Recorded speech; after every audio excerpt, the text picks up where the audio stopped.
business always just breaks down to math, and it's actually very redundant. And nobody really wants to admit that, because what they want is the vision that they have of, the Wolf of Wall Street. But it's actually, when you're running your business that way, it's fast up, fast down.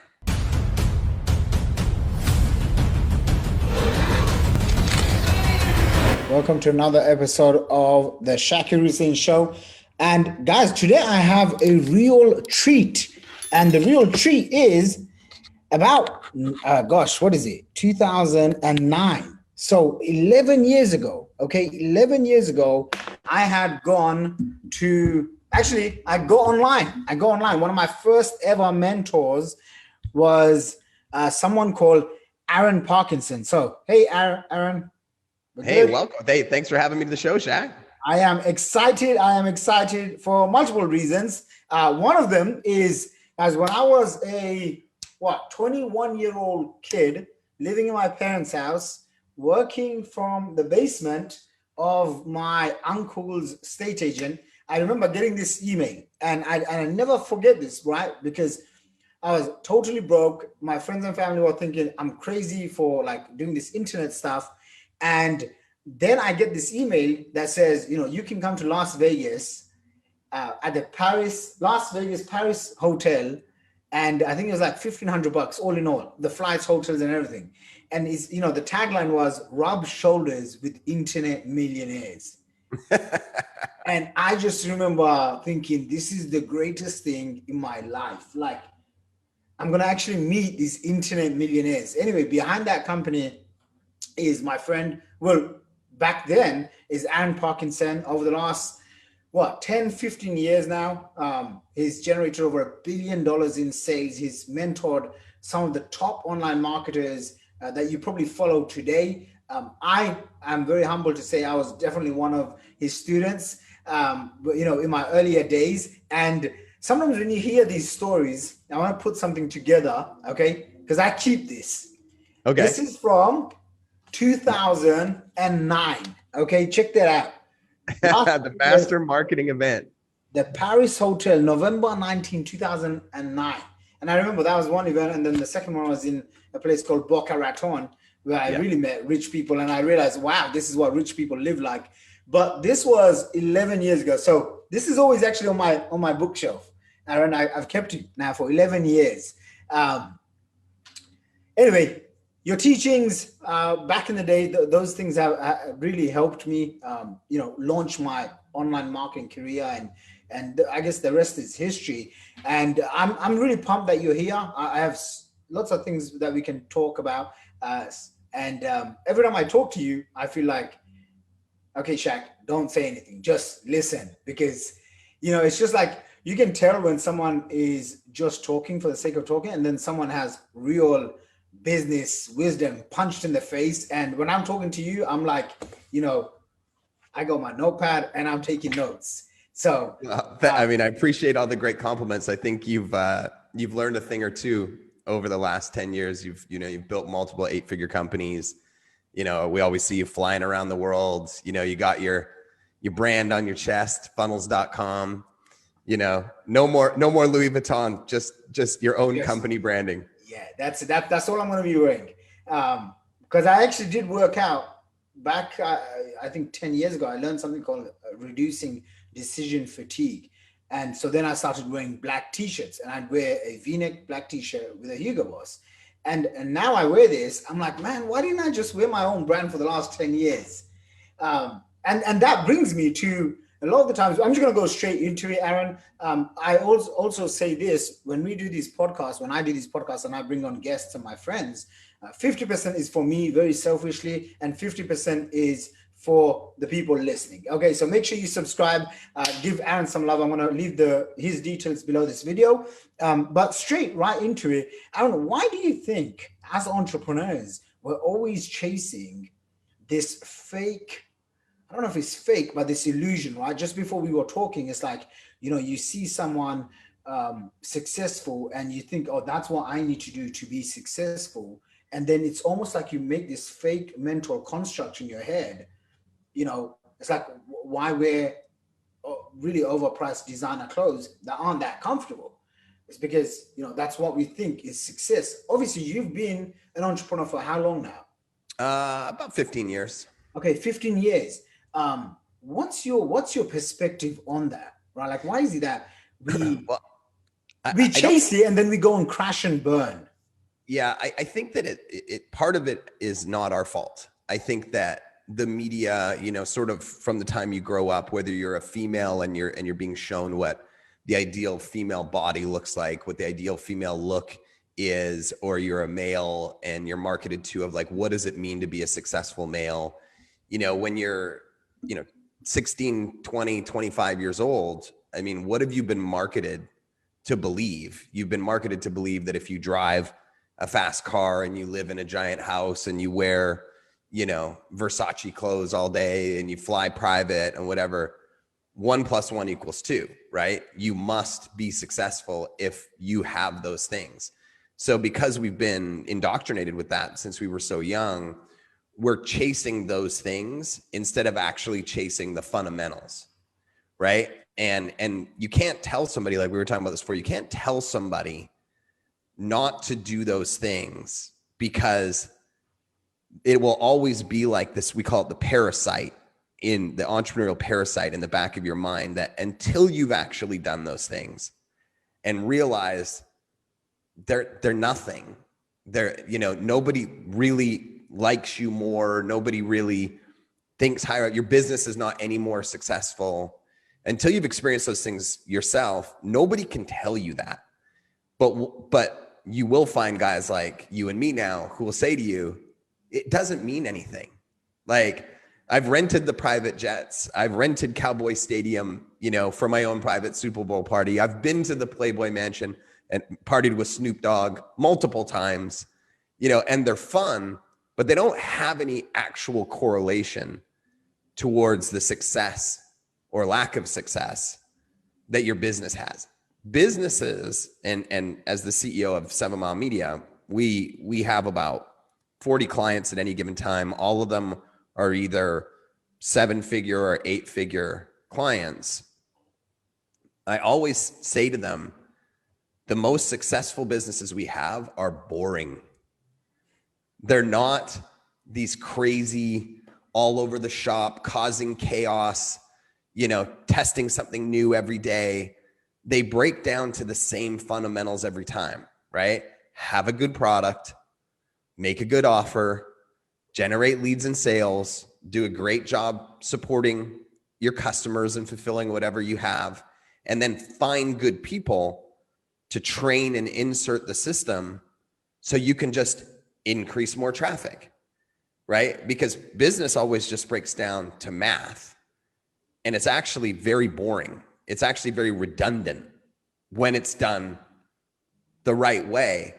And nobody really wants to admit that. Nobody, because what they want is the vision that they have of, you know, the Wolf of Wall Street, you know, but it's actually, when you're running your business that way, it's fast up, fast down, right? When you're running it the right way, it's boring and it's slow up, slow down. And I know you've experienced this because I've done it multiple times where I'm like, man, if we can't do $1 million launch, this is a waste of time. If we can't do $10 million from scratch this year, this is a waste of time.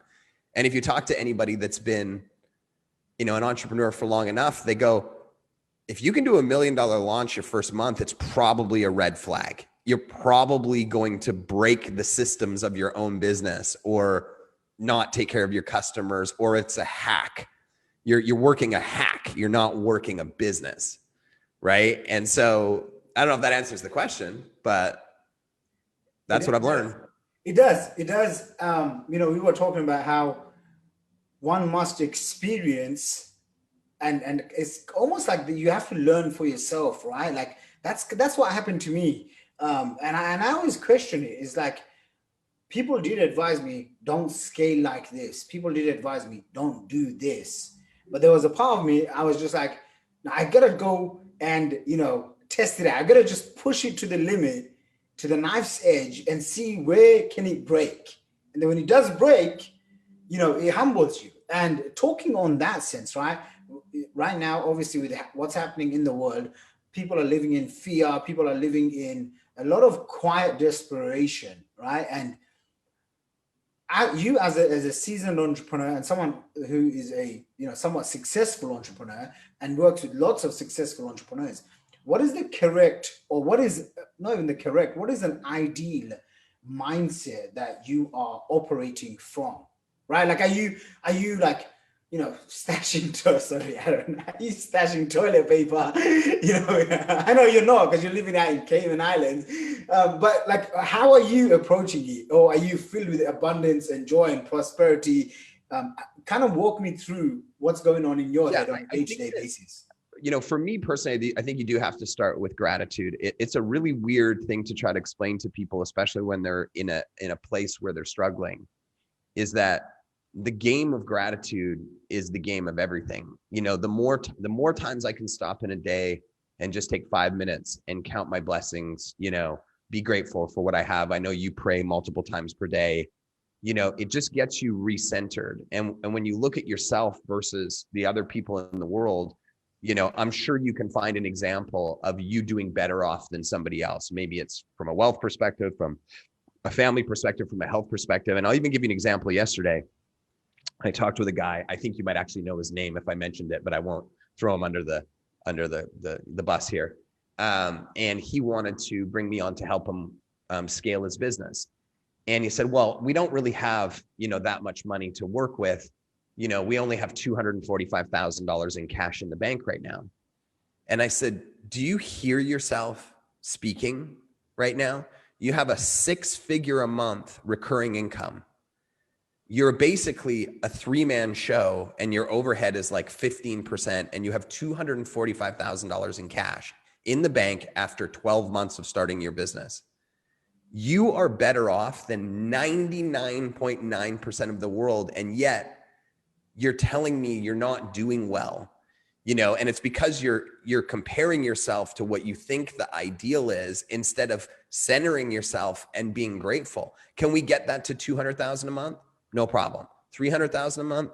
No problem. But if you don't start with being grateful for what you have, it's going to be significantly more challenging, because I look at like God or the universe or whoever you talk to as almost like a parent, right? And when you're constantly ungrateful, I mean, I have 3 kids. When my kids are like, can I have?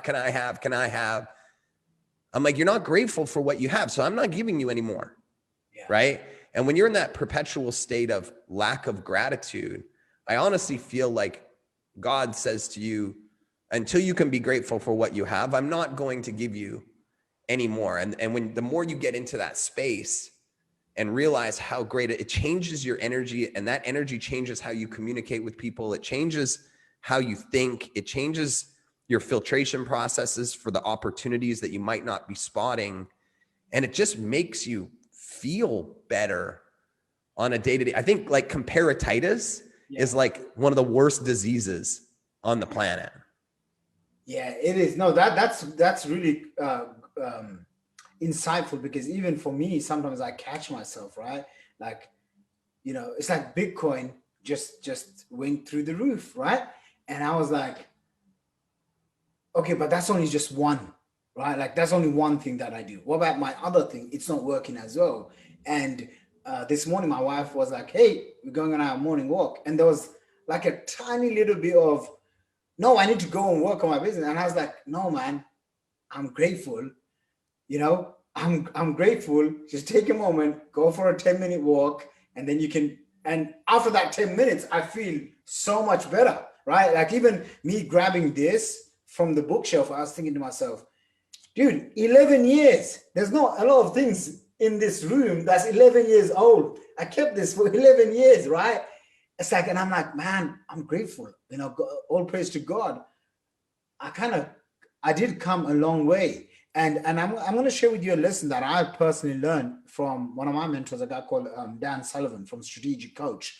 And he talks about like one of the greatest entrepreneurial diseases. And now, because of social media, Instagram, Facebook, almost everyone has this, which is always comparing yourself to someone else's, photoshopped pictures or edited this and that. And so what happens is you feel and your self-esteem goes down. And he made us do this exercise, which was called filling the gap.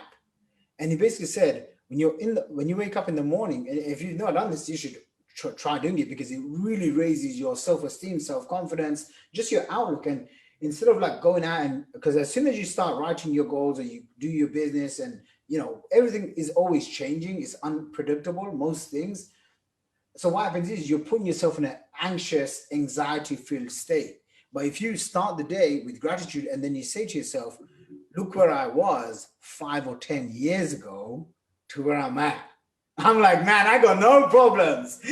11 years ago, before I did construction work, I'm like, I got no issues, right? And that's called filling the gap. And that's a very powerful exercise he makes you do. And actually, to add to that, another thing that he made us do, which was to develop this habit of stacking 3 wins each night. So he's like, no matter what happens, however your day goes, and if you're listening to this and you're going through a hard time, maybe you've lost your job, your business sucky, employees are being sucky, whatever the case is, your challenge is, each day it's make it your responsibility to find and stack 3 wins. And he goes, see, what happens is, before you go to sleep, if you're stacking 3 wins, you've gone to bed as a winner. You waking up as a winner. You're already winning. I love it. I think that's a great exercise. I've never heard that before, but I like it a lot. So, and they found it so powerful. So, strategic coaches are $25,000 mastermind per year. It's with basically a lot of the most successful people that you probably heard of. And what they done is they created an app. It's free. It's called Win Streak. And, it's a little app, and you just log your 3 wins for the day. And when you do that, and you do that for 7 days, all right, Aaron, if you need an accountability buddy, let me know. You do it for 7 days. I just wrote it down. I wrote it down. Win streak. Yeah, win streak. You do it for 7 days. It becomes a habit. And now every day, every night, you're going to feel like a winner, even if some things don't work well, right? And moving into my next question, which is, because you've been an entrepreneur for 15 years, and you've had what we call the cycles, right? So I think I've cycled just once, and I'm like, okay, never again. I'm gonna be humble. I did it twice. I wanted to make sure I could replicate it. Yeah, so I'm all good, right? After that one, back up. I'm like, okay, I just wanna, God help. But for yourself, when you went through that cycle, and it's hard, man, to practice gratitude if you've lost your business, and with all of this happening in the world, how did you jump back up? Well, there was a multiple pieces to the equation. And before I go into those, I think it's actually really relevant for right now, because, I've seen, half of my friends do really, really well during COVID. And I've seen half of my friends really struggle during COVID. And for my friends who've struggled, I feel like I have a really, empathetic viewpoint on it, because, we lost multiple millions of dollars and had to shut down a business 4 years ago. And I literally had to start from scratch. And I went through all the things that they're going through right now. So if you're in that position, I 100% understand it. And, what I found happening to me is I sleep like a baby. Like, I go to bed every night at, 8:39. I wake up at 5:30 in the morning. I don't even move in my bed. Have been that way my whole life. And at that juncture, I was waking up every morning at about 1:30 in the morning. And I would instantly feel my heart just jamming out of my chest. The anxiety would just come pouring in.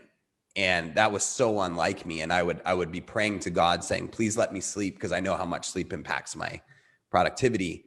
And my brain would just start racing. I'd have to move down to the couch. I'd have to change spots just to try and get back to sleep. It was probably the only time in my life that I started to have suicidal thoughts. Like, are my family better off if I just take this car and put it into this telephone pole, because I've got $1 million life insurance policy, and I'm lost and I'm useless right now, and blah, blah, blah, blah, blah. And the first thing that actually saved me was bringing the circles back into a much smaller place. Because when you've been out here, you can only think about, how do I get back out here? Right. But that's a journey of many steps. right? So you can't just go from here out to here. You have to bring it much tighter back in and go back to the basics. So for me, the first thing I did was I was like, I need a job. Like I need to be working and because that's step one in the small circle.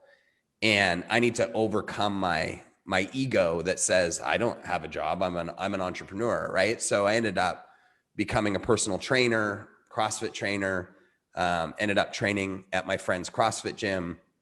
And ultimately the next circle emerged, which was he needed help with his marketing. And I was like, well, I know a thing or two about that. And then I ended up helping him, double the business, but it started with the small circle. And for me, every day I put myself through just a horrendous, vicious workout twice a day for an hour, to the point where I could see the white light at the end of the tunnel. That's how hard I pushed myself that I thought I was going to die. We were working out so hard.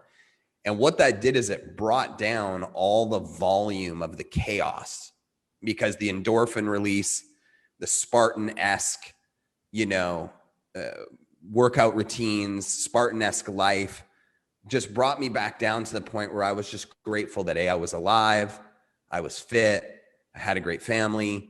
And I really think that year where all I did was work out and train other people reset the foundation for me mentally. And anybody who's going through these troubles, the first thing I say to them is, before you do anything, get up in the morning and go work yourself like a sled dog.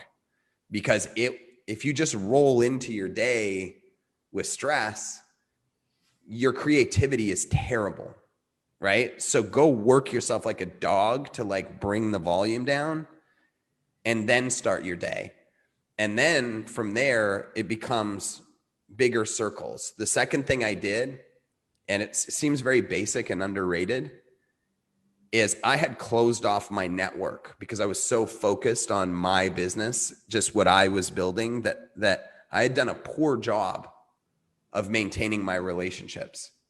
So I said, I'm just going to reach out to everybody in my network that I hadn't talked to. At that time, I think I messaged you. I said, hey, how are things?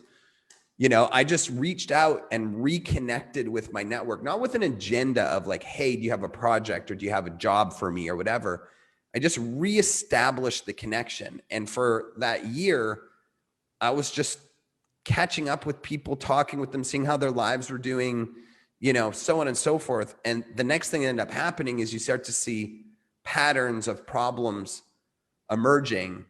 And when I felt good and confident and stable enough, I started to say, well, hey, I could help you with that. I could help you with that. And then I started to stack, opportunities on top of each other. And then the third was completely suppressing my ego. If I thought it was a good opportunity, there was no opportunity that was too small for me to entertain. And I, at one point, I had 20 different things going on at one time, 20 at one time. And I knew it was the right play, because in business, very few things work out, right?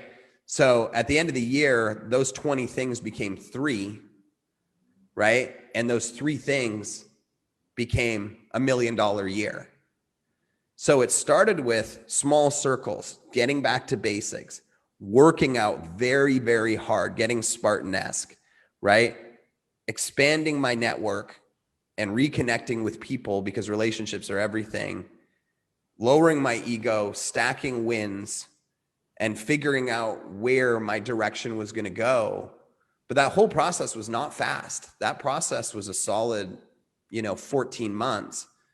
But if you've done it before, you can do it again. And it comes down to your mind and your body and your gratitude. And I actually think it was the best thing that could have happened for me, because it forced me to evaluate the decisions that I had made. For those people that are in this right now, I call it God's timeout, where he gave me a timeout and sent me to my room to think about, my actions. And that timeout really allowed me to analyze the things I'd done well and the mistakes that I had made. And the biggest mistake that I had made looking backwards was my finances. I was always delusionally optimistic that anything I touched would turn to gold. So I never put anything aside. I never invested anything. I always lived right at my means, never below my means. And because I had that time out, when I then started to launch my new stuff, I never let that slip away from me again. We live on 30% of our revenue. We invest 70% of our revenue, or we keep it in cash. We don't have debt. All these things that I had always done before now don't exist because I had my time out to think about it. No, that's powerful, man. That's, it's funny because I can see myself and I'm like, wow, I went through similar things. Probably not as to the extent what you went through, but it was, I remember it was being tough. And I remember calling a friend, Mike Dillard, and he said to me something like, you need to come back down to earth. And I was like, what does that even mean? I was like, I'm going to launch the next big thing and it's going to do 10 or $20 million. Like, what is he talking about? And other people have told me as well at that time when I had first lost one of my businesses. This was a few years ago, which it did hit me financially, but it also hit me from an ego perspective. Because I also thought, I'm untouchable. For 9 years consecutively, I've just been on an upward trend, right? So I feel like, I've got the magic touch, the Midas touch, and I'll always make it work. And I remember Mike saying to me, Shaq, if you don't do what I'm telling you to do, this is what happened to me. And then he, breaks down how he lost his business, but then he had cash, and how the cash went out from him was, he kept on all the employees. Right. For me, I used to have a team of 55 people when I was just 28. And that's a lot. Yeah. So, and I was managing these people. I would hire like operations directors and managers and general managers and stuff. And then it didn't work. So I would end up like managing these people myself. And then I remember cutting down to 30. And I'm like, okay, like no more. These people have families. Like I'm not firing them. You know what I mean? And then I have this one call with Mike, and he's telling me that like he had to let everyone go, but he did it too late. Yep. And I was like, whoa. I was like, I made all these mistakes. And I literally remember saying to him on the phone, I was like, if it was anyone else, I probably wouldn't listen. But it's you, and you're giving me this business advice. And I remember that evening, I went and basically let go of a whole bunch of, I had to. That probably saved you from being bled out. Yeah, that did, basically that saved me, because I was still on a burn of about 60 to 100K a month, just burning cash, right? Yeah. And before I was burning 300-400 grand a month, because I had a huge team. And another thing that he said to me, and this goes for everyone listening, is focus on what you can control, right? That you might not have $10, $20, $50,000 for ad budget. So you might not have the confidence to make YouTube videos or drum up some business or whatever. But there's few things like practicing gratitude, doing your daily win stack, working on your health. That was a big thing he said to me, because he was telling me when he got sued by some I remember. I don't know if it was in Australia or whatever, in America. When he was going through that, he goes, I decided to choose Tony Robbins and the gym. And my friend basically didn't, and he ended up getting cancer. And I'm like, I remember I used to learn from his friend, right? As a young kid. I remember who you're talking about. Yeah. So, and I was like, whoa, like this is insane. So when this happened to me, when I first, I felt like, wow, I'm starting from scratch again. I literally went and found spiritual mentors, people that could help me get back and learn more about Islam and get connected more to God, and then my health. And I think between those two things, I was just like, okay, I'm getting back on. And through small wins, I'm like, okay, cool. And before you know it, you're like, oh yeah, I got this. But now it comes from a place of more of like a service than, hey, look at me, I'm the hot shot. Yeah, that ego thing, and we've both been through it, always ends up ending the same way. because there's nothing foundational to it. And you just, it's almost like a monster that can't be fed enough. So it will keep driving you until you just go off the end of the cliff. Where, you know, now in my business, we talk about boring, right? It's very mundane, right? Somebody refers a client to me. I look at their business model. I tell them the things that I would do to fix it. If I was them, I ask them if they want to engage with me. If they do, they go into onboarding. They meet my team. It's a structured timeline. We test for a month. We ramp up. It's the same thing. It's very fundamental and it's very boring. And the whole motivation for me is I get inspired to see them win, right? When they win, they're so excited. They're like little kids. And that's what fuels my joy, right? And so when it becomes more about them than it does about me, that is something that's sustainable long-term. That's an energy source that you can tap into. When it's all about you, it's an animal that's never satiated, right? And I look at, you know, the state of the union today. It's really important for people to know that money hasn't gone, it's not disappeared. It's just shifted, right? And when you look at that timeout theory, you know, you may have been hit super, super hard in the industry that you were in, but I've got friends that all of a sudden opened up like 10 shadow restaurants on app delivery services. And now they're making more money than they ever did with their other 10 restaurants because they don't have the overhead.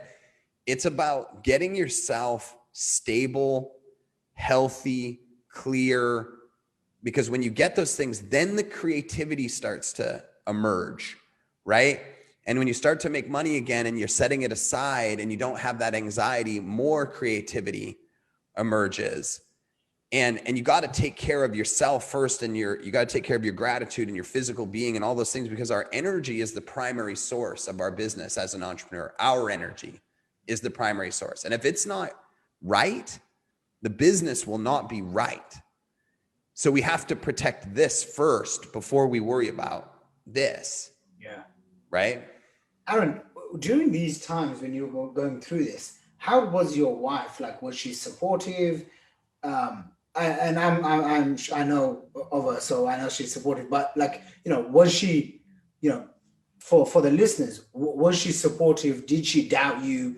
You know, like, what was that conversation going on? You know, I'm very, very blessed in that department. She's ridden the roller coaster twice. She's always known what we're doing in business, and she's always been 100% supportive. And we're very similar. We're driven by the same things. We want the same things. And she's educated enough to know that in the pursuit of those things as entrepreneurs, there is risk. And there are times when there are highs and there are times when there are lows. So she was extremely supportive. If anything, she was more believing than I was at many times. You know, even to this day, you know, she'll come in and I'll tell her something and she'll be like, "That's because you're a genius." And I'm like, "I'm not a genius. I just work really hard." And she's like, no, you are a genius. And she's very supportive about me and understands the highs and lows and understands how to keep me propped up. I never experienced any doubt or negativity. Even when she went to a hardware store and had to decide whether we had enough money to buy an electrical cord for our Christmas lights, you know, she was like, we'll get there. We'll get there. Yeah. That's sweet, man. Talking a little bit on marketing, team building, because now how big is your team? It's about 50. 50. What's your hiring process look like? Well, that was something I invested a ton of time and money into this year is, you know, I'm a promoter. I think much like you, that's my personality. I'm a promoter. I'm an idea person. I needed to find my seat. And I think that's really important for entrepreneurs, is you have to know where your seat is. And I'm not good at operations. So the first person I hired was an admin assistant to deal with I never knew, you know, how to pay bills or like how to collect money or calendars or any of that kind of, like, I needed to get that off my table so I could focus on my core competencies. And then ultimately I actually bought Jason Hornung's agency out, and he had an amazing operations guy, and he built out all my systems. So the first thing that he did is he built job roles and job descriptions that were very, very detailed of what we needed to get off my plate. And then we would go out and interview, and we would actually do personality tests, you know, to see if they were the right fit for the role. We'd go through the role with them. We'd bring them on a limited time, you know, test basis. 3 months, we're going to review you in 3 months. We brought them on half-time as contractors. And then if they were successful, we brought them on full-time. And, you know, when you combine that with the very conservative financial strategy that I've had since we launched again, which is that the business always has to make 35% profit, no matter what. I don't care what resources you think you need. Tony Robbins says you don't lack resources, you lack resourcefulness, right? The business must be healthy. When you combine good people, good culture with good financial management and consistency, it's a wicked combination. Nice. And are you hiring these people from referrals, job ads? I prefer to hire people who I get the nod from someone else. So, you know, for example, if I want to hire a new media buyer, I'll go to Jason Hornung, or I'll go to Justin Brook, or I'll go to somebody who I know that the training is extremely high level, and then we'll onboard them and we'll put them through our training process. And then, you know, we'll put them in to some smaller clients at first, and so on and so forth. So I'm always, when I need somebody, I'm reaching into my network first, because the first thing for us, the primary thing for us with our team is character, right? So, you know, our core values are character and care and cooperation, right? I can teach anybody skills. I can't teach somebody character, you know? So I genuinely like everybody I work with because they have the right character. And then the skills, they come over time. That's my responsibility to make sure that they've got the skills that they need. If you bring somebody in that's wickedly skilled, but their character is terrible, yeah, you can create a real disaster inside of your organization. Yeah. Aaron, because you guys are spending, I'm guessing, a lot of money on ads. Yeah, we spend about 4 to 5 million a month. Oh, wow. Okay. So 4 to 5 million a month. What's working? Like, what's working? What's, you know, let's just say you are giving me some strategy. Sure. 2021. What, you know, what are the funnels that's working? Yep, absolutely. And what's the strategy that's working? What I'm finding is that everything goes in trends. I think when you and I first started off, it was very basic. You had an ad, somebody gave you a name and a phone number, you called them, that was it, right? And then it started to get complex, right? Lead magnets, then VSLs, then webinars, then back to VSLs. People tried to automate themselves out of the business to create the cash machine, right? But what we're seeing now with our clients is that there's so much information now out in the world that information is no longer exciting, especially information that's a monthly continuity of information up front. It's a major turnoff.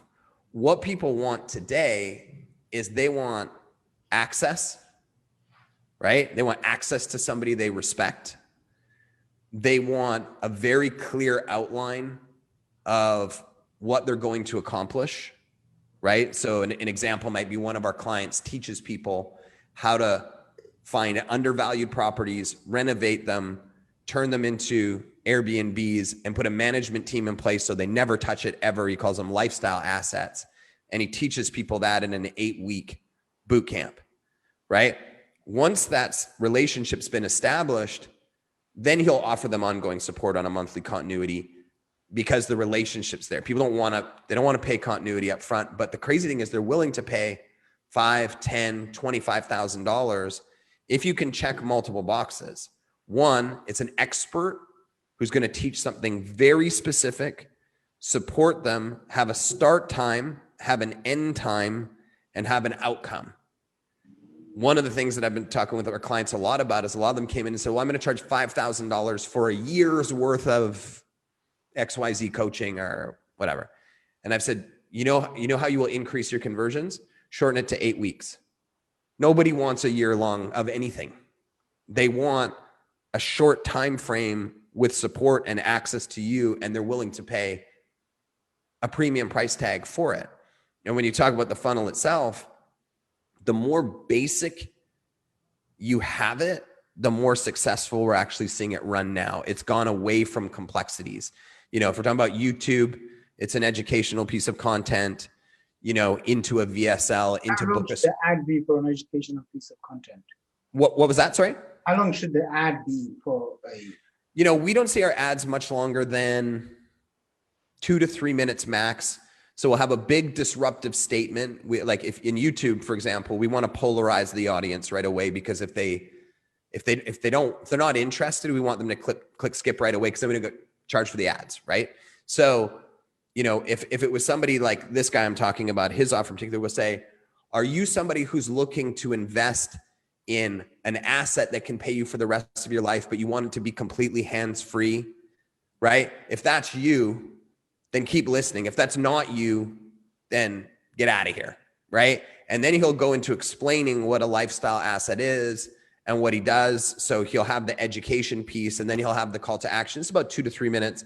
And then it will go to the VSL, and the VSL will go in more in depth, and then it will be to book a strategy session with his team, and it's a very linear, simple, uncomplicated thing with an outcome, a start date, an end date, a premium price. And then the crazy thing is, once he's established that relationship and he's shown value, the sky's the limit on the back end. Everybody's always worried about the front end, right? But if he puts out an email to that list and says, I have 10 houses, they're $400,000 each, they're completely done with tenants in them, listed on Airbnb, completely managed, he will sell those 10 houses in 3 hours at $400,000 a pop, right? But everybody's so worried about the front instead of giving value, establishing the relationship. We have one client this week, Shaq. They have a $2,000 a year financial education subscription, which is nothing, right? They just had a private placement deal come across their desk for a mine in Canada on the TSX.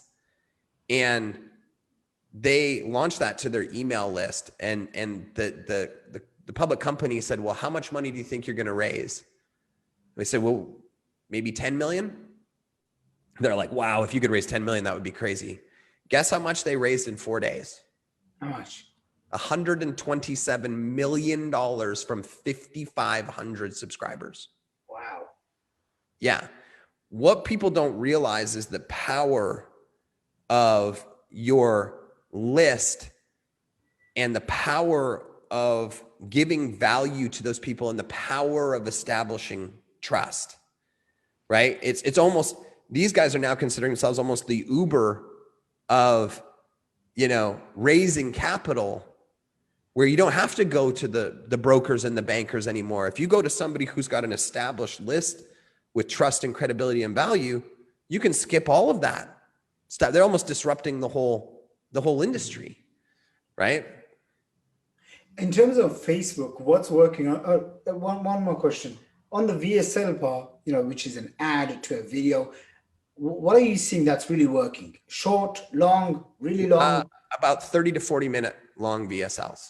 30 to 40 minute long VSLs. Yeah, absolutely. And giving as much value as you possibly can in that. I mean, at the end of I always tell people, here's the feeling that you want to invoke, right? Can you honestly say, and show it to other people first, that when they see this offer, they go to sleep at night and they say to themselves, it would be irresponsible of me not to do this. It will cause me anxiety not to do this because it is so valuable and it makes so much sense. And then if you can combine that feeling with, and I need to do it before tomorrow or I might not get my shot, then you got it. You got the winning combination, right? If somebody goes, oh, that sounds good, you don't got it, right? It has to pain me to walk away from it because it's so good. I like it. And for Facebook, what's working on Facebook right now? Like because I was on a call, can't remember who it was with, and you broke down Jeff's strategy that you helped them scale.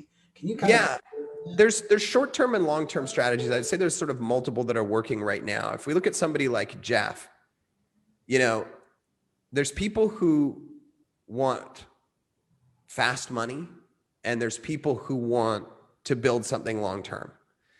If you want to build something long-term, the greatest thing about today is that you can now manufacture fame, right? In the past, if you wanted to be famous, what'd you have to do? You had to record a song, put it on the radio. You had to get on a television show. That's hard, right? That's hard. It's expensive, right? Now, you can create 1 to 2 minute educational clips around what you believe about your industry, about how you can best serve people. And you can put budget behind them that's very cheap, $5 a day, $3 a day per piece of content. And you can acquire, 1 million video views for less than $10,000. And that audience now knows, likes, and trusts you. And then when you actually start to offer stuff, you're only targeting back the people that have watched your consumption videos, ahead of time. And that lowers your CPA by, in many cases, 70 to 80%. Wow. But I remember, Eric Thomas, Eric Thomas? Yeah. I remember talking to his media buyer one day, and he used to do live events and sell tickets to his local live events, and they were $50 each. And at first it was costing them $100 to make a $50 ticket sale. But then when he started putting out all that content, remember he just went on that content assault for like 3 years. Then when they would do a Chicago event and they'd only retarget the people who watched his video views in Chicago, he was selling the tickets for $35. So he was cash flow positive on the front end before they even got to the event and sold his big ticket item. So if you can get out there on a consistent basis and put out one piece of content a day, and if you want to be really serious about it, put out one piece of content a day for 1 minute to 2 minutes max, put a $5 a day budget behind it and put it into the marketplace and then retarget all of the people who watch your videos into your core offer. Not only will you lower your CPA on the front end, but if you have a big ticket back end, it makes the friction at that point considerably lower, right? Because they know, like, and trust you already versus coming in cold, off an ad. So that is the best long-term approach. And, we're talking about Jeff, Jeff was doing $100,000 a month in revenue, 18 months ago. And now he's somewhere north of 3 million a month. And it's all based off of that. He's done a lot of things well, for sure. But this was the foundation to get him to that point. Thanks. That was valuable. I appreciate that very much, Aaron. When you are, obviously this is because you're super, what I would call much more experienced than most people. Now that you're making money and stuff, looking back now, what are you investing in now? As let's just not even talk about what you did in the past, but just now in terms of what does that look like? Well, I really feel like with the exodus of people moving out of the cities, now with this transition that's happening, where everyone's now realized, the companies have realized you can work from home, the employees have realized you can work from home. You're seeing this mass exodus out of the cities, and you're seeing, this huge increase in price in real estate as people are moving to where they want to go. And the next phase after that is when COVID's over. What do you think is going to happen then? They're all going to move to wherever they want to work from in the world, right? So phase one is, well, I'm going to move to, instead of being in New York, I'm going to be in Nashville, where it's cheaper and there's, you know, better family life, or Tampa or whatever. And then the next thing they're going to say to themselves is, why do I even have to stay in the United States? Maybe I want to go and work in Indonesia or Thailand or Dubai, where you just were, or the Cayman Islands, where I am. So I've been investing as the dollar gets devalued and this migration is happening. I really see a huge spike happening in travel as soon as this is over, and real estate values. So I've been buying a lot of real estate for staycation homes and long-term rentals, because my real goal is to have enough passive income that's not connected to my business to live the lifestyle I want to have for the next, 50 years. And it's really, really hard as entrepreneurs to separate business and finance, right? Because we're always like, oh, well, I want to scale faster, grow faster. I'll spend more money on traffic. I'll hire more people or whatever. But if one bad thing goes wrong, you look back and go, where did all the money go? Yeah. Right. And so you've got to have separation of church and state when it comes to that. This is the business. This is what it has to function on. This is my money. This is what I have to live on. And this money has to go over here to build the foundation. And you have to have very clear delineation between the three. And it's a lesson that I had to learn twice. Well, thank you for sharing that lesson and sharing these things with me. I want to respect your time, Aaron, because it seems like we're going on for like 90 minutes. So I don't know how long this has gone on for, but Aaron, your agency now works with 7- and 8-figure entrepreneurs. Actually, if someone can't hire you and they wanted to do organic marketing, or just like they want to get their foot in the door, they're a little bit new. What's like a plan that you can give someone? Just because I know that's how your mind operates, and I watched a video recently that you did with Andrew, and you were like, and I was like, wow, this is really good stuff. Yeah, the great thing is that as we all get more interconnected, there's so much more access to people. Whether it's, if we're talking about social, for example, if it's your page or your friend group or your text list or your email list, or getting into, groups on Facebook as an example, or relationship marketing, reaching out to that network, there's so many different organic ways to go make $5, $10, $15, $25,000 a month. And if you want to play the long game, you just start making content and putting it out there across Facebook, Instagram, YouTube, Twitter, LinkedIn, until you start seeing that traction and making some money. And then you can take that money and put it behind a paid budget and continue to scale it and grow it and so forth. But we have people who come to us all the time and say, we want to hire you, but we're not, we're only spending $100 a day. And I tell them, you shouldn't be hiring anybody until you're spending at least $500 a day, because your market better than anybody, your offer better than anybody, you are most emotionally attached to it. Where you should be looking to hand it off is at the time where you need to let go of the marketing to go focus on building the other sides of the businesses so that you can continue to scale. When you're stuck in that balance point, that's when you should be letting it go. You shouldn't be walking in and handing it to somebody, because no one's going to have the same passion as you do for your thing. Yeah, 100%. Aaron, I want to respect your time. Where can people go and find you?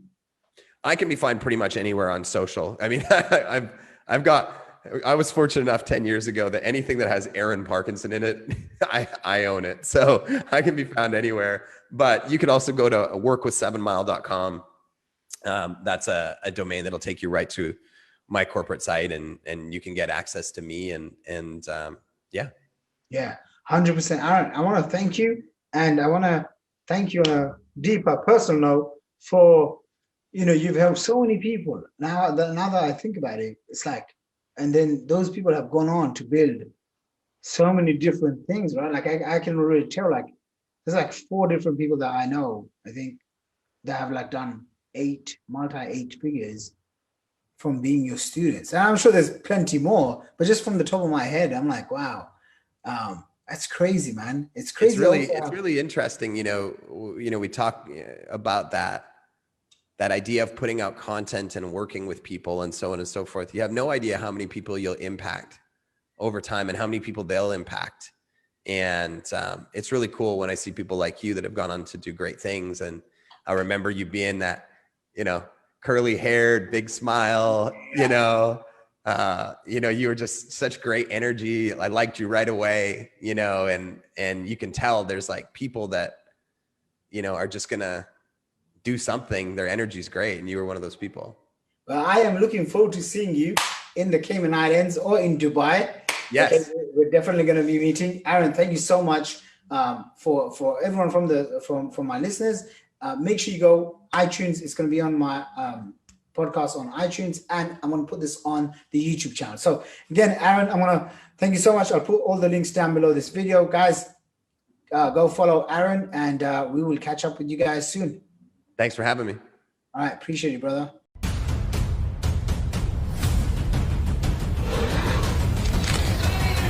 Welcome to the stage with 2 Comic Book X Awards.